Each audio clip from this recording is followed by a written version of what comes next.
हरिओम। सज्जनों, हमने कल अष्टावक्र योग के 2 श्लोकों का सरल भाष्य किया था। आज हम तीसरे श्लोक का सरल भाष्य कर आपको समझाने का प्रयास करेंगे कि अष्टावक्र जी ने राजा जनक को आत्मज्ञान के लिए, आत्मबोध के लिए आगे और क्या क्या कहा है। तीसरे क्रम में कहते हैं, न पृथ्वी न जलम नाग्निन वायुर्धुन वा भवान ऐसा क्षणमात्मानं चिद्रूप विद्विमुक्तये। अर्थात तू पृथ्वी, जल, अग्नि, वायु और आकाश नहीं है। यद्यपि मुक्ति पाना चाहता है तो आत्मा को इन सब का साक्षी स्वरूप मान। अष्टावक्र जी राजा जनक को ये समझा रहे हैं कि हे राजन, मनुष्य की जो देह है वो 5 तत्वों से बनी हुई है। उसमें पृथ्वी, जल, वायु और अग्नि और आकाश। अब ये जो शरीर है वो तो इन 5 तत्वों से बना है, लेकिन मनुष्य हमेशा इसी अज्ञान में जीता है कि मैं शरीर हूं।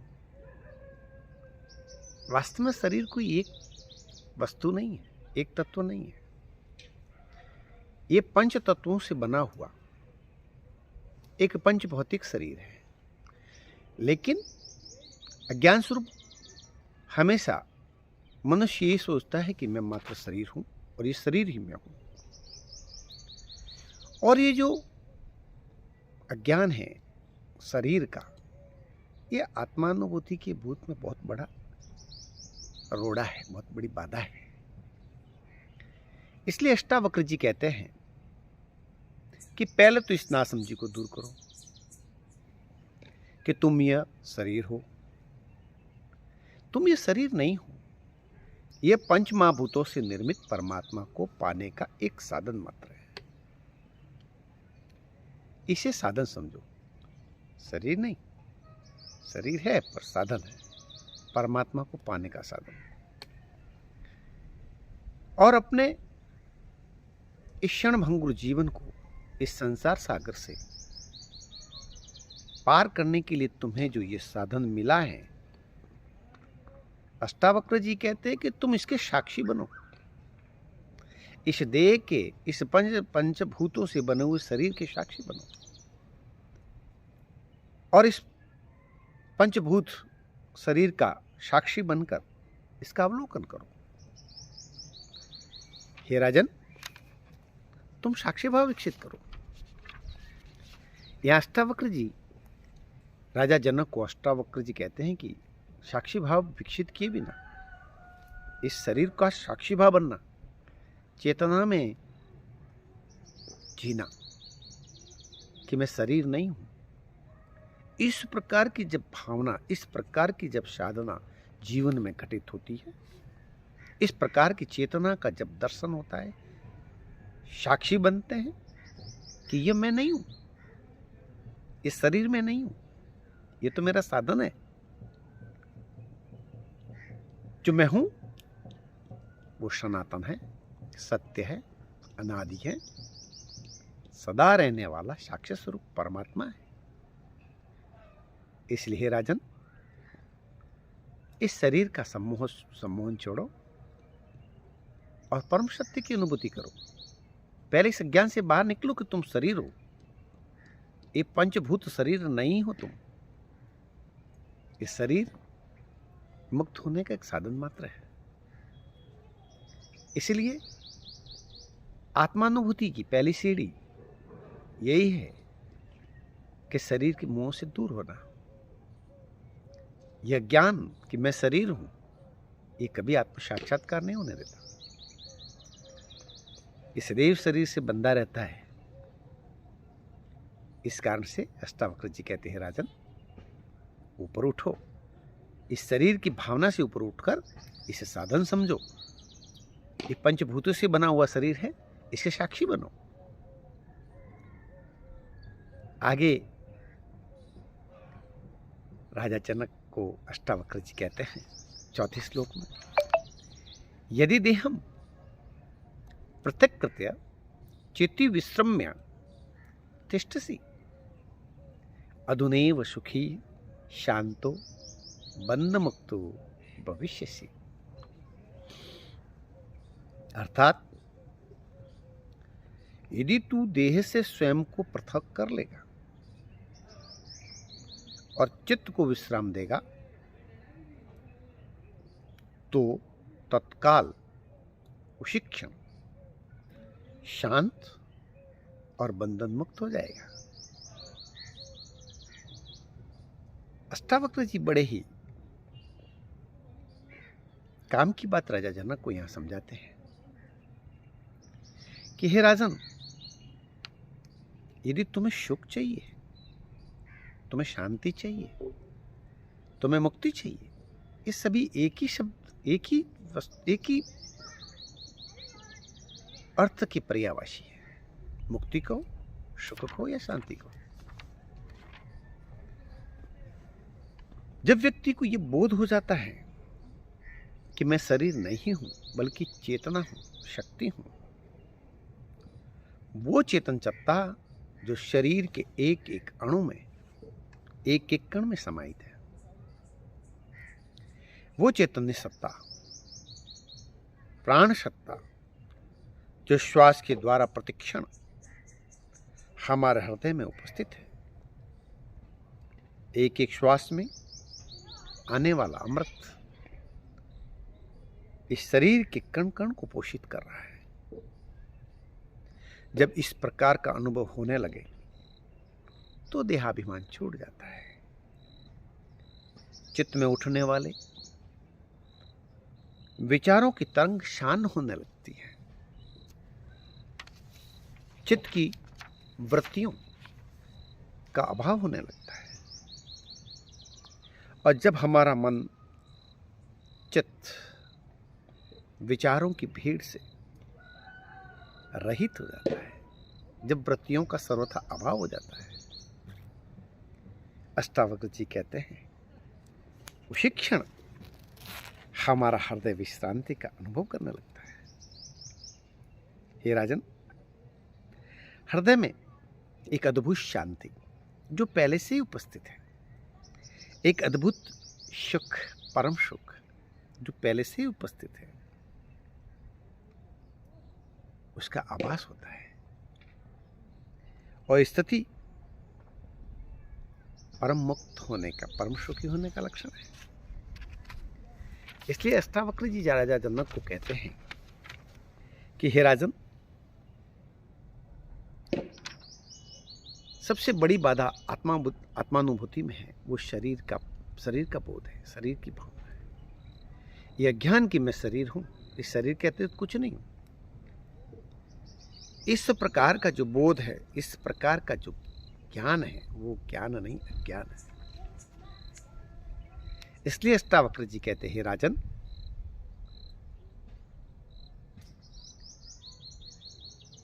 यदि तुम चित्त से विश्राम पाना चाहते हो, यदि तुम आनंद की प्राप्ति करना चाहते हो,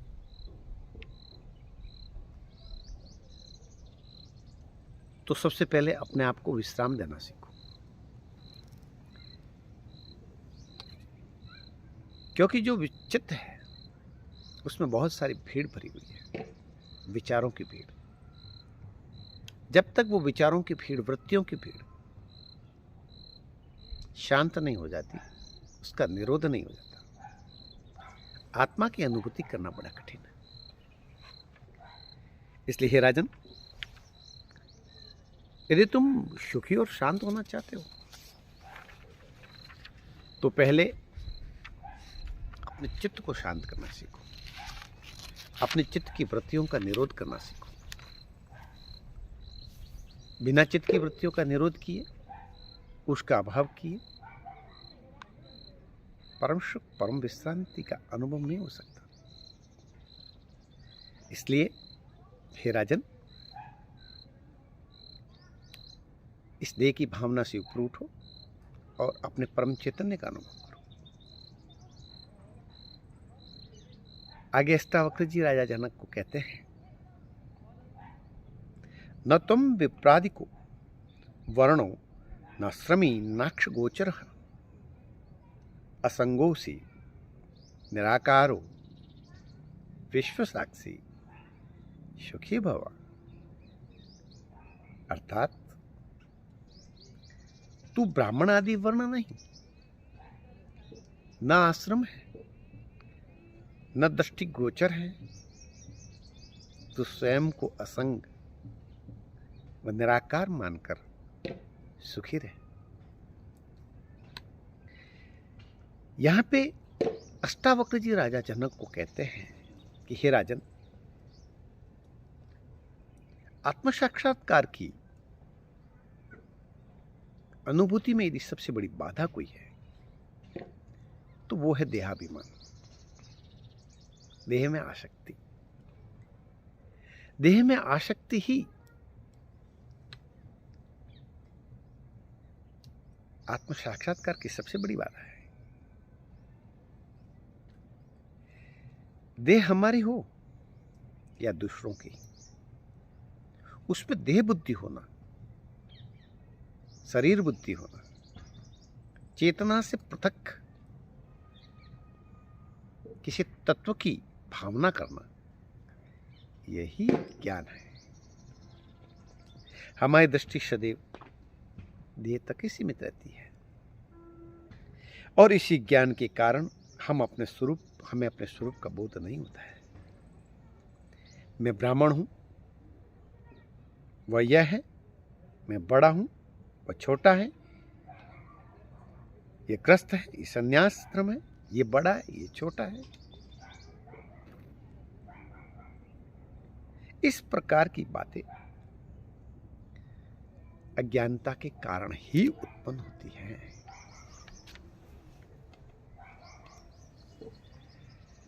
आत्मानुभूति का इन सभी वर्ण जाति आश्रम से कोई संबंध नहीं है। अतः हमें इन सभी बातों से नहीं जुड़ना है। मैं शुद्ध सत्य स्वरूप चेतना हूं। मेरा न कोई शरीर है, न जाति है, न वर्ण है, न कोई आश्रम है। मैं सर्वत्र सब में समान रूप से व्याप्त शाश्वत चेतना हूं, ऐसा मानकर साधन भजन और सुमरन करने वाला सदैव सुखी होता है। अष्टावक्र जी कहते, राजन, मैं ब्राह्मण हूं, मैं बड़ा हूं, तू शूद्र है, तू छोटा है, मैं क्षत्रिय हूं, मैं बड़ा हूं, तू छोटा है, मैं सन्यासी हूं, मैं ग्रस्त हूं, मैं वानप्रस्थी हूं।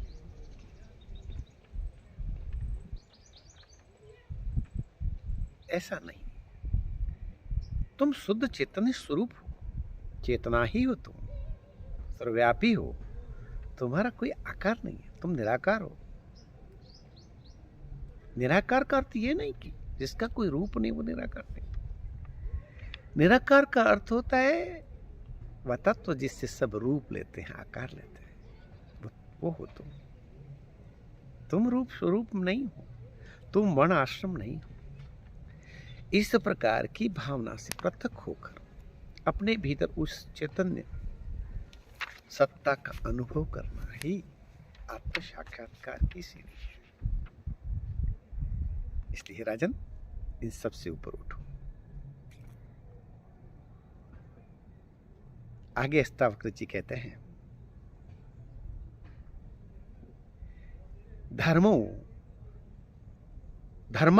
सुखम दुखम मानशानी न ते विभो न तो कर्तोसी न भोक्तासी मुक्त एवासी सर्वदा, अर्थात धर्म अधर्म और सुख दुख मानस की उपज है। तू न करता है न भोगता है, तू सर्वदा मुक्त है। अर्थात अष्टावक्र जी राजा जनक को कहते हैं कि हे राजन,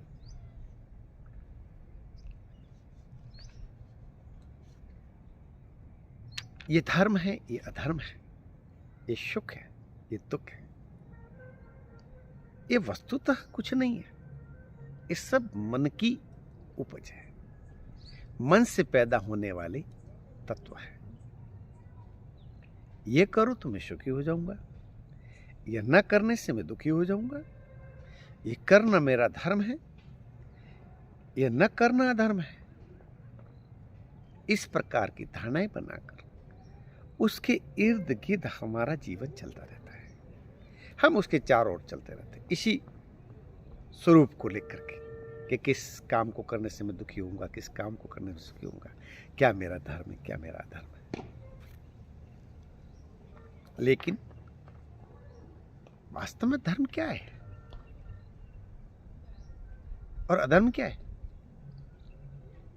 सच्चा सुख क्या है और दुख भी क्या है? ये बोध हमें नहीं है। इसलिए अष्टावक्र जी राजा जनक को समझाते हुए कहते हैं कि हे राजन,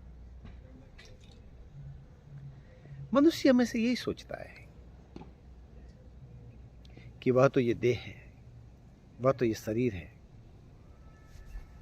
और जो भी कुछ कर रहा है वो ये शरीर ही कर रहा है। मैं स्वरूप शरीर को मान करके मैं ही कर रहा हूं, मतलब शरीर कर रहा है,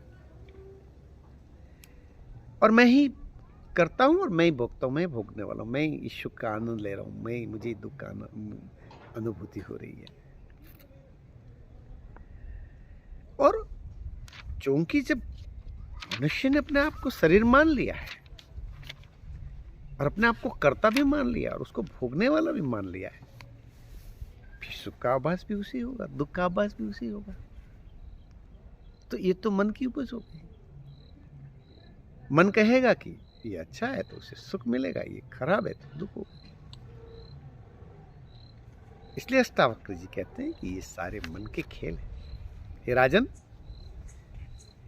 यह दुनिया मन के रचे ताने बाने में बुनी हुई है। जैसे मकड़ी अपना जाला बुनती है, वैसे ये मन संसार का जाला बुनता है, और मनुष्य इस ताने बाने को बुनता हुआ इसी में फंसता चला जाता है। आपने देखा होगा कभी मकड़ी उसी में फंस जाती है। मकड़ी जाला बुनती है शिकार के लिए, लेकिन कभी वो उसी में फंस जाती है। इसी प्रकार से मनुष्य पूरा चक्र अपने लिए करता है, सुख के लिए, लेकिन अंततः वो उसमें फंस जाता है। ये सब मन के खेल है, और फंस जाता है। उसके बाद में ढूंढता है रास्ता, बाहर आने का मार्ग, यानी मुक्ति का मार्ग, सुख का मार्ग, संतोष का मार्ग। इसलिए हे राजन,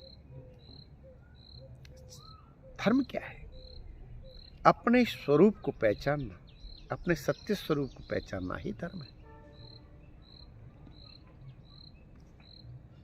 और इसे भूल जाना, शरीर पाकर के, जन्म लेकर के फिर इसे भूल जाना, परम सत्य को भूल जाना, इसके लिए प्रयास ही न करना, ये सबसे बड़ा अपराध है, सबसे बड़ा अधर्म है। सच्चे अर्थ में परम सत्य रूप अमृत का पान करना ही धर्म है, सच्चा सुख है। सुख क्या है? अपने भीतर श्वासोश्वास में बहने वाले, नित्यक्षण प्रतिक्षण बहने वाले परम आनंद स्वरूप अमृत का पान करना ही सुख है। और इस अमृत से वंचित रहना, इसके अभ्यास को न जानना, इसकी विधि को न जानना, इस अमृत के पान की विधि को न जानना, ही वास्तव में दुख है। इसलिए अष्टावक्र जी कहते हैं, ना तो तू करता है ना तो भोगता है। करने वाली भी परम चेतना ही है और भोगने वाले भी परम चेतना है। इसलिए हे राजन, इस खेल से बाहर निकलो। ये मन के खेल है, इसे समझो और अपने देह के पृथक उच्चेतन स्वरूप बोध को प्राप्त करो। अष्टावक्र जी कहते हैं, जब तक मनुष्य अपने देहाभिमान से दूर नहीं होता, धर्म अधर्म के सच्चे अर्थ को नहीं समझता, सुख और दुख के सच्चे अर्थों को नहीं समझता, तब तक मुक्त होने का कोई उपाय नहीं है। सज्जनों, मेरा प्रयास है कि मैं अष्टावक्र जैसे महान ऋषि ने, महान योगी ने, जो मानव समाज के लिए, मानव समाज के उत्थान के लिए, उसकी मुक्ति के लिए जो मार्ग बताए, जो उपदेश किया है, वो आप तक सरल अर्थों में पहुंचा सकूं। मैंने जो अष्टावक्र गीता पर विवेचना लिखी है, पुस्तक आप सभी तक पहुंच पाना संभव नहीं है। इसलिए मेरा प्रयास है कि मैं आपको एक एक श्लोक का विवेचना समझा सकूं, बता सकूं। मुझे विश्वास है आप मेरे इस चैनल से जुड़ करके अपने आत्मबोध को अनुभव करने का एक रास्ता पा सकेंगे। हरि ओम।